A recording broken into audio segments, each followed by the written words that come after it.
बिस्मिल्लाहिर्रहमानिर्रहीम। अस्सलाम वालेकुम। मैं मुज़म्मिल अवान इस खबर के साथ हाजिर हूँ कि इमरान खान साहब ने खुफिया इदारों से मुतल्लिक इस्लामाबाद हाई कोर्ट से रजू कर लिया। इस्लामाबाद हाई कोर्ट से रजू करने का मकसद ये है कि इस्लामाबाद हाई कोर्ट जो है इसके ऊपर एक नोटिस ले कि खुफिया इदारे जो है उनकी मुदाखलत हो रही है पाकिस्तान की सियासत के अंदर, पाकिस्तान के पार्लिमानी निज़ाम हुकूमत के अंदर। और दरअसल देखें, इमरान खान साहब ने एक और पॉलिटिकल कार्ड खेलने की कोशिश की है। पहले वो 9 मई वाला कार्ड खेला था, और जब 9 मई 2023 हुआ था तब रियासत के रेट को जिस तरह चैलेंज किया गया, जिस तरह रियासत के रेट को कॉम्प्रोमाइज़ करने के लिए रियासत के खिलाफ बगावत करवाने की कोशिश करवाई गई, और वो नाकाम कोशिश में इमरान खान साहब जो हैं वो बुरी तरह एक्सपोज हुए। अब एक और कोशिश कर रहे हैं कि खुफिया इदारों से मुतल्लिक इस्लामाबाद हाई कोर्ट से रजू करूं। इमरान खान साहब ने इस्लामाबाद हाई कोर्ट से रजू क्यों किया? देखें, एक मामला चल रहा है इस्लामाबाद हाई कोर्ट के 6 ऑनरेबल जजेस का, और जस्टिस मोहसिन अख्तर कियानी जो इस्लामाबाद हाई कोर्ट के सीनियर जज हैं, उनकी जो है ना उनकी शिकायत थी। दरअसल कंप्लेन उनकी थी, और उनकी कंप्लेन पर जो है ये मामला सामने आया। और 6 जजेस का जो ख़त था, जो 6 जजेस ने जुडिशल ISI की जुडिशल मामलात में मुदाखलत पर ख़त लिखा था, वो जस्टिस मोहसिन अख्तर कियानी साहब जो हैं वो तमाम जजेस के साथ बैठे और उन्होंने तमाम जजेस को ऑन बोर्ड लिया, और फिर उसके बाद ये फैसला हुआ।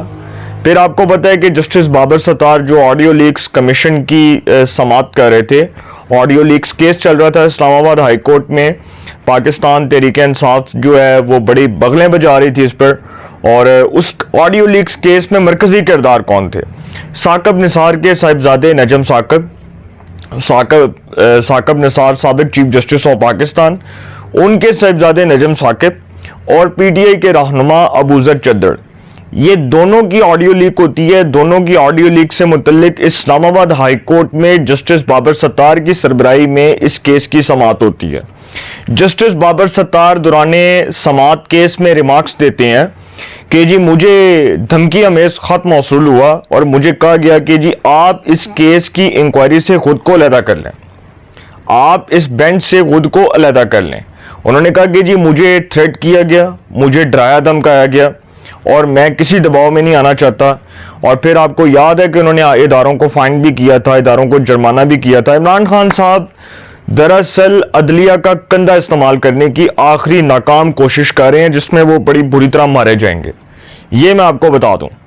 क्योंकि जजेस का जो मामला है, मैं नहीं कहता कि जजेस ने गलत किया या जजेस जो है इंसाफ से हटके बात कर रहे हैं। ठीक है, जजेस को लगा अगर ISI की जुडिशल मामलात में मुदाखलत है तो उन्होंने खत लिखा, लेकिन उसके ऊपर चीफ जस्टिस ने कहा, चीफ जस्टिस काजी फाइज ईसा ने कहा कि जो मामलात 6 जजेस के साथ हुए, जो मामला 6 जजेस के साथ हुआ, तो इन अदालत की कार्रवाई करते।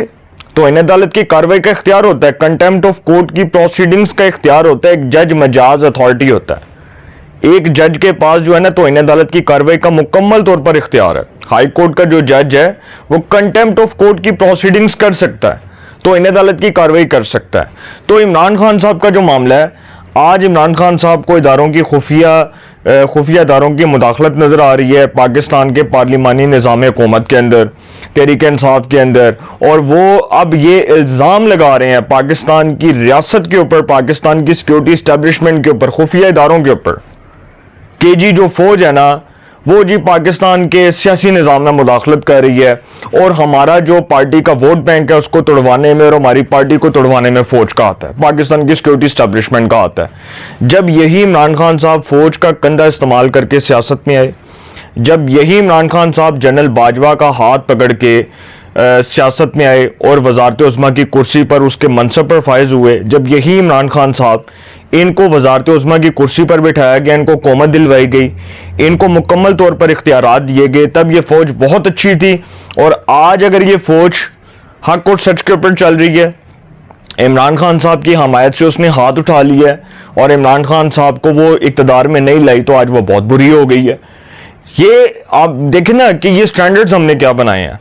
जब यही फौज हमारे हक में हो तो हमें बहुत अच्छा लगेगा, जब हमें इसकी मुकम्मल तौर पर हमायत हो तो ठीक है। जब ये फौज इक़्तिदार पर से हाथ उठा ले اور وہ کہہ دے کہ جی ہمارا سیاست میں کوئی رول نہیں ہے, ہم پولیٹیکل کوئی رول نہیں پلے کریں گے, نہ ہمارا کوئی سیاسی رول ہوگا, نہ ہم کوئی سیاسی رول پلے کریں گے, پھر آپ فوج کے اوپر بات کرنا سٹارٹ کر دیں, پھر آپ کہیں گے جی فوج غلط تھی. عمران خان صاحب نے دراصل فوج کا کندھا استعمال کرنے کی کوشش کی, ناکام کوشش کی, اور جس میں وہ بڑی بری طرح ایکسپوز ہوئے تھے. آپ کو پتا ہے کہ 2018 میں انہوں نے فوج کا ہی کندھا استعمال کیا تھا نا, تو 3.5 سال حکومت کی, اس کے بعد فوج کو ہی آنکھیں دکھانی شروع کر دی. اب وہ عدلیہ کا کندھا استعمال کرنا چاہتے ہیں. کیوں؟ کیونکہ جو 6 ججز ہیں انہوں نے جوڈیشل معاملات میں مداخلت سے متعلق خط لکھا ہوا ہے. ISI کی جوڈیشل معاملات میں مداخلت سے متعلق خط لکھا ہے. تو عمران خان صاحب نے کہا کہ کیوں نہ عدلیہ کا کندھا استعمال کر لیا جائے, اور عدلیہ کے جو 6 ججز ہیں ان کو سامنے رکھتے ہوئے بعد میں یہ موقف اپنایا جائے کہ دیکھو جی ہم تو اپنی جرت مند غیرت مند عدلیہ کے ساتھ کھڑے ہیں, ہم تو بہادر اور وقار والے ججز کے ساتھ کھڑے ہیں جن کا کردار اور جن کا ضرب بہت اعلیٰ ہے. تو دراصل سر ثابت یہ کرنا چاہتے ہیں کہ وہ جسٹ اور جسٹ عدلیہ کا کندھا استعمال کریں گے, اور اس کے بعد وہ بتائیں گے پوری قوم کو کہ جی دیکھو میرے ساتھ زیادتی ہوئی, میرے ساتھ ناانصافی ہوئی. پوری قوم کو پتا ہے کہ 9 مئی کے مرکزی کردار ہیں عمران خان صاحب ملزم ہیں, اس میں یہ اشتہاری بھی ہوں گے, اس میں ان کو سزا بھی ہوگی, اور پوری قوم دیکھے گی کہ جس طرح انہوں نے ریاست کے ریڈ کو کمپرومائز کرنے کے لیے, ریاست کے خلاف بغاوت کروانے کے لیے, فوج کے اندر لڑائی اور درار پڑوانے کے لیے یہ سارا کچھ کیا. یہ سارا کچھ سر ایکسپوز ہو گیا, قوم کے سامنے آ گیا, پتہ چل گیا کہ جی یہ اس کے مرکزی کردار تھے. 9 مئی 2023 جو ہوا تھا یہ پاکستان کے اندر ایک بہت بڑا سانحہ تھا, اور ایک ایسا سانحہ تھا, ایک ایسا جو ہے یہ ایک ایسی سازش تھی کہ جس کے ذریعے پاکستان کی سیکیورٹی اسٹیبلشمنٹ کو توڑنے کی کوشش کی گئی, اس میں لڑائی ڈلوانے کی کوشش کی گئی, اس کے 2 ٹکڑے کرنے کی کوشش کی گئی کہ جی اس کو جو ہے نا ٹکڑے ٹکڑے کر دیا جائے. لیکن اس میں یہ ایکسپوز ہوئے کیونکہ سر ان کا مقصد ایک ہی تھا کہ فوج کو آنکھیں دکھانی ہے. کیوں؟ کیونکہ یہ اقتدار میں نہیں تھے, ان کو پتا تھا کہ ان کے مخالف, ظاہری بات ہے یہ اپنا مخالف سمجھتے ہیں نا, سیاسی حریف سمجھتے ہیں جنرل عاصم منیر کو, چیف آف آرمی سٹاف کو. تو انہوں نے کہا کہ اچھا ہے کہ عاصم منیر کے خلاف فوج میں بغاوت کروا دی جائے اور لڑائی ڈلوا کے بعد میں سائڈ پر ہو جائے. یہ چاہتے تھے نا, یہ تو اس مقصد کے حصول میں کامیاب ہونا چاہتے تھے. اب یہی دوبارہ کر رہے ہیں, یہ دوبارہ وہی فوج کے خلاف کر رہے ہیں. یہ سارا ان کا مقصد, ایم, پرپس وہی ہے سر. صرف یہ مقصد ہے کہ کسی طرح آرمی چیف کو بدنام کروایا جا سکے, DGISI کو بدنام کروایا جا سکے, فوج میں لڑائی پڑوا دی جائے, اور اتنی لڑائی ہو جائے, اتنی تقسیم ہو جائے کہ فوج کے اندر سے بغاوت اٹھ جائے اور آرمی چیف اور DGISI ریزائن کر دیں, اور پھر میں سڑکوں پر آ جاؤں, میں رجب طیب اردگان کی طرح اور میں ہٹلر کی طرح, لوگ مجھے جو ہے وہ کہیں کہ جی دیکھو عمران خان بڑا پاپولر ہے. ذوالفقار علی بھٹو کو بھی لوگ بول جائیں. عمران خان صاحب نے جو کوشش کی ہے سر, اس میں وہ مارے جائیں گے. کوئی مذاکرات نہیں ہونے, کوئی ڈائیلاگس نہیں ہونے. یہ جو تحریک انصاف کے اندر بات ہو رہی ہے کہ یہ فوج کے ساتھ مذاکرات چاہتے ہیں, مذاکرات اس طرح نہیں ہوں گے کہ عمران خان دوغلی پالیسی, منافقت کے ذریعے ایک طرف کہیں گے جی ہم فوج سے مذاکرات کرتے ہیں, اور دوسری طرف وہ پاکستان کی سیکیورٹی اسٹیبلشمنٹ کو بدنام کرنے کے لیے, اس کے خلاف سازش کروانے کے لیے یہ سارا کھیل رچائیں. ایسا نہیں ہوگا. دوسری خبر یہ ہے کہ تحریک انصاف کے پہلے رہنما ہوا کرتے تھے فیصل واڈا صاحب, آج کل آزاد سینیٹر ہیں. سپریم کورٹ میں جی توہین عدالت کیس چل رہا تھا, اور توہین عدالت کیس میں 3 رکنی جو بینچ ہے وہ اس کیس کی سماعت کر رہا تھا چیف جسٹس آف پاکستان کی سربراہی میں. مصطفیٰ کمال اور فیصل واڈا عدالت میں پیش ہوئے. وہاں پر کھڑے ہو کر چیف جسٹس نے بڑی امپورٹنٹ باتیں کی, اور جو باتیں کی میرا خیال ہے ان باتوں کے بعد عدلیہ کے ان کرداروں کو میرے خیال میں تھوڑی سی شرم آ جائے تو بہتر ہے, جو سابقہ کردار ہیں جنہوں نے پہلے سیاستدانوں کو کنٹیمپٹ آف کورٹ کے کیسز میں, توہین عدالت کے کیسز میں نااہل قرار دیا, کیونکہ پارلیمان کی عزت اور پارلیمان کے وقار کو تسلیم کرنے کی بجائے وہ ججز جنہوں نے PCO کے تحت سر حلف اٹھائے تھے, وہ ججز جو پروجیکٹ عمرانیہ کی باقیات میں شمار ہوتے تھے, وہ ججز جنہوں نے صرف اور صرف عمران خان کی محبت میں, کچھ تھے جنہوں نے عمران خان کی ساس کی محبت میں فیصلے دیے, کچھ تھے جن کی بیٹیاں, جن کے بیٹے PTI میں ٹکٹیں بانٹ رہے تھے, کچھ تھے کہ جن کی بیٹی جو ہے وہ پیمرا کے اندر 21ویں گریڈ کی نوکری کر رہی تھی. اور سر حیرانگی اس بات پر ہو رہی ہے کہ لائکنس اور ڈس لائکنس کی بنیاد پر فیصلے ہوتے تھے, اور اس وقت وہ کون کرواتا تھا؟ جسٹس میاں Saqib Nisar. Supreme court of Pakistan में पीटीआई का पॉलिटिकल वर्कर बन के वो तहरीक इंसाफ के हक में फैसला देता रहा। कितने शर्म की बात है कि एक मुनसिफ जिसने इंसाफ और कानून का बोलबाला करना था, जिसने इंसाफ और कानून की सरबुलंदी का बेड़ा उठाया हुआ था उस शख्स ने किस तरह तहरीक इंसाफ के हक में फैसला करके पाकिस्तान के बुनियादी आइन का, बुनियादी कानून का, बुनियादी इंसाफ का जनाजा निकाला। इसकी तारीख में मिसाल नहीं मिलती। और सर वही लोग थे, साकब निसार, आसफ सईद खोसा, गुलजार, उमर अताब बंदयाल, अजमत सईद शेख, फैसल अरब, और वो मैं उसके बाद एजाजुल हसन, मुज़ैर नकवी, ये वो लोग थे जिन्होंने अदलिया की तारीख को दागदार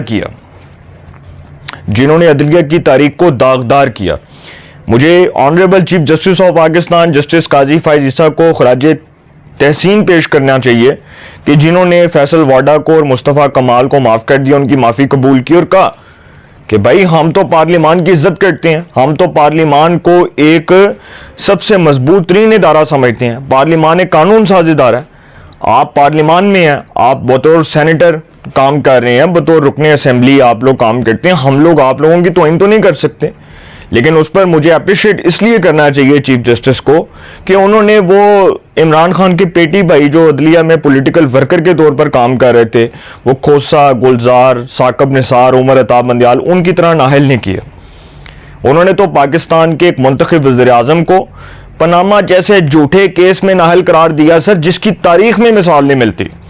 वो पनामा केस जो सिर्फ और सिर्फ इंतकाम के ऊपर मबनी था, एक भोंडा केस था, नवाज शरीफ को इक़्तिदार से उठाना था, सिर्फ और सिर्फ इसलिए कि जी नवाज शरीफ जो है ना उसको बेटे की कंपनी से तनख्वाह ना लेने पर उसको नाहल करार दे दिया। एक मुंतखब वज़ीर आज़म जो 2/3 अक्सरियत के साथ हुकूमत में बैठा, उसको सिर्फ और सिर्फ इंतकाम और बुग़्ज़ की बुनियाद पर नाहल करार दिया गया। और साकब निसार ने इसलिए उससे इंतकाम लिया था, पता ना वो आसिफ सईद खोसा वाला मामला, वो नासिर खोसा, वो आपको शायद मामला पता होगा, आपको नहीं पता तो फिर कभी आपको बताऊंगा। दूसरा मामला ये था कि साकब निसार साहब जो हैं वो सेक्रेटरी लॉ भी थे एक वक्त में नवाज शरीफ के, ठीक है, उनके एक सेक्रेटरी लॉ के तौर पर भी खिदमात सर अंजाम देते थे। तो सर बड़े बड़े गुस्से थे, मैं उसके ऊपर बात नहीं करना चाह रहा। मैं चीफ जस्टिस को खराजे तहसीन पेश करता हूं कि उन्होंने एक बार फिर पार्लियामान की इज्जत को और उसके वकार को बुलंद किया और एक बार फिर पार्लियामान की बालादस्ती को तस्लीम किया और फैसल वाडा और मुस्तफ़ा कमाल को माफ़ी मिल गई। सर ये होता है जज का ज़र्फ, ये होता है जज का किरदार। जज अपने फैसलों से, अपने ज़र्फ से, अपने किरदार से पहचाना जाता है। यहाँ पर जज ऐसा नहीं होना चाहिए कि पॉलिटिकल वर्कर हो तहरीक इंसाफ का और सास के कहने पर और बेटियों के कहने पर तहरीक इंसाफ के हक में फैसला दे रहे हो, और प्रोजेक्ट इमरानिया जो है उसकी बाकियात को फ़रोग देने के लिए चूट चुताली उसको फ़रोग दिया जाए। सर पाकिस्तान में आइन और कानून का जनाजा निकालने वाले जो जजेस हैं उनको भी कटहरे में खड़ा किया जाए, उनका भी मुहासबा होना चाहिए। तो इन अदालत में जिन्होंने पाकिस्तान के मुंतखब वज़ीर आज़म को नाअहल करार दिया, वो इफ्तिखार चौधरी जैसे जजेस जिनके बेटे करप्शन के अजीम रिकॉर्ड कायम करके गए, उस शख्स ने कंटेम्प्ट ऑफ कोर्ट में तो इन अदालत केस में पाकिस्तान के मुंतखब वज़ीर आज़म को फारिग कर दिया। कितना बड़ा जुल्म किया पाकिस्तान के साथ कि एक वज़ीर आज़म जो लाखों वोट लेकर, जिसकी जमात करोड़ों वोट लेकर असेंबली में आई, हुकूमत में आई, उस वज़ीर आज़म को पकड़कर सुप्रीम कोर्ट के 10 से 12 जजेस उठाकर उसको फारिग कर देते हैं। ये पार्लियामान की तौहीन है, ये मुंतखब वज़ीर आज़म की तौहीन है, ये वज़ारत उज़्मा के मनसब की तौहीन है। इससे बढ़कर मैं कुछ नहीं कहना चाहता, सिर्फ यही कहना चाहता हूं कि जिसका ज़र्फ होता है ना, जिसका किरदार बुलंद होता है या जो इज्जतदार शख्स होता है, वो किसी के ऊपर अटैक नहीं करता, वो किसी की ज़ातियात पे, वो किसी की ज़ात पर हमला नहीं करता, वो हमेशा जो है वो अपने ज़र्फ को बुलंद रखता है। फाइज ईसा साहब, आप बहुत ऑनरेबल जज हैं, आप एक दबंग चीफ जस्टिस हैं और आपके फैसले जो हैं वो पाकिस्तान की तारीख में सदियों याद रखे जाएंगे। अपनी राय का कमेंट्स में ज़रूर इज़हार कीजिएगा। इंशाल्लाह एक नए सेगमेंट के साथ फिर मुलाकात होगी। अपना बहुत ख्याल रखिएगा। आला निगहबान।